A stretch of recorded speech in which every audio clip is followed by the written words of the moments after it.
In progress.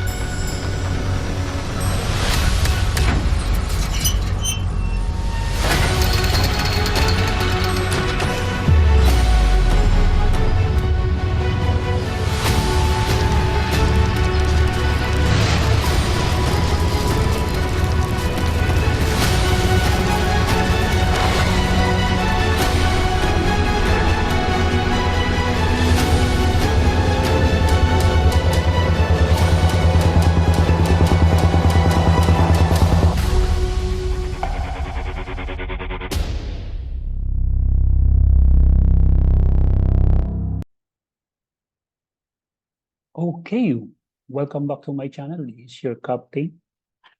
At kung bago ka lang sa aking channel, pwede ka namang mag-subscribes no, para ma-update ka sa ating C1 company. Okay, in this video ay i-reactivate natin itong account na to. Okay, kung nakikita nyo sa screen, ito, gift code receive, ipinasa ko to sa kanyang username. So, pupuntahan lang natin dito sa gift code, okay? Kung ganito yung na-receive niyo, punta lang kayo sa gift code, okay? Yan. Pwede kayong mag-click dito. Please go to gift page. Ayan. So, nandito na sa gift page, Okay, so nakikita natin dito yung reactivation code. Okay, so ang gagawin natin dito ay i-copy natin ito.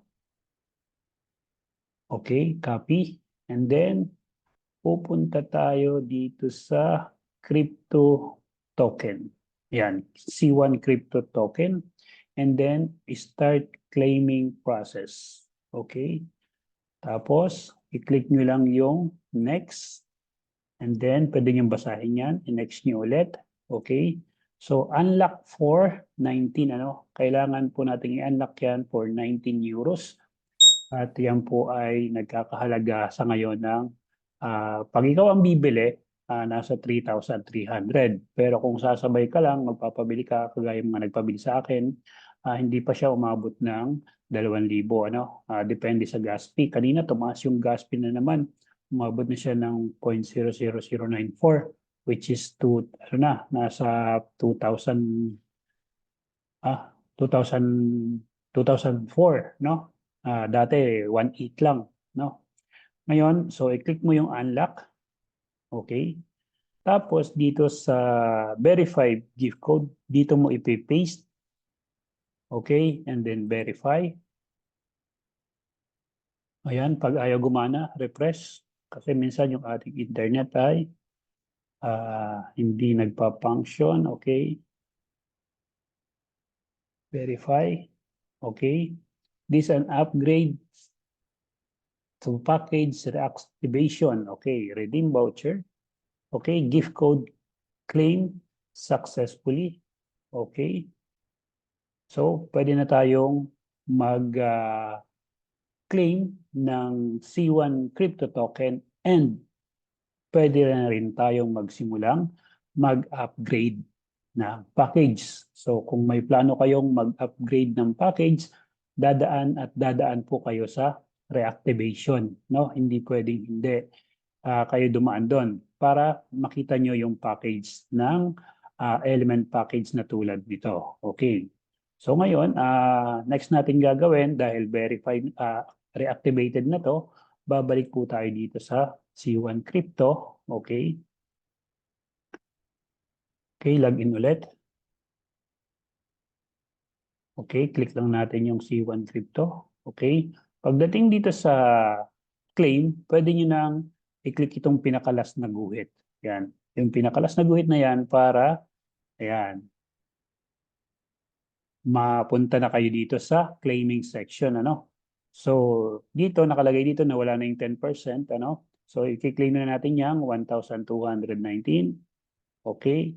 Are you sure you want to claim? Yes. Claim. Okay. Claim confirm. Your claim is being processed and will reflect on the summary page shortly.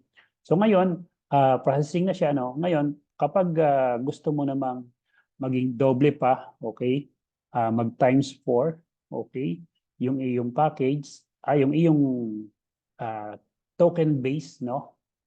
Ay ah, pwede kang mag-upgrade ng element package. Kaya ganito, pag in-upgrade mo yan, ay mapupunta sa iyo yung 2,438 na token hanggang mag times 10, ano, which is yan yung pinakamalaki nating package na Fire. Okay? So, ayun. So, balikan uli natin dito sa Crypto C1 token. Another login ulit, no? Automatic siya nag-off kapag sa computer. Hindi ko lang alam sa cellphone. Ayan. Magdedepende rin yan sa gamit mong internet. Okay, let's see. Okay, so ngayon ang summary, no? So meron na itong token na 1,219. O kanina dati nasa 600 plus lang 'yan ay yung token base value niya. Pero ngayon ay dahil nag-reactivate tayo ng account, ngayon ang token na nakuha ng account na to ay 1,219.38. Okay? So, ganun lang po yung ating gagawin. Bakit natin kailangan mag-reactivate? Siyempre, para lumaki yung ating token na makukuha from C1 rewards and loyalty points conversion. Okay? So, I hope nasundan nyo, no? At don't forget to follow and share this video para marami tayong matulungang mga member ng C1 company. Okay, this is your captain at your service. Ciao.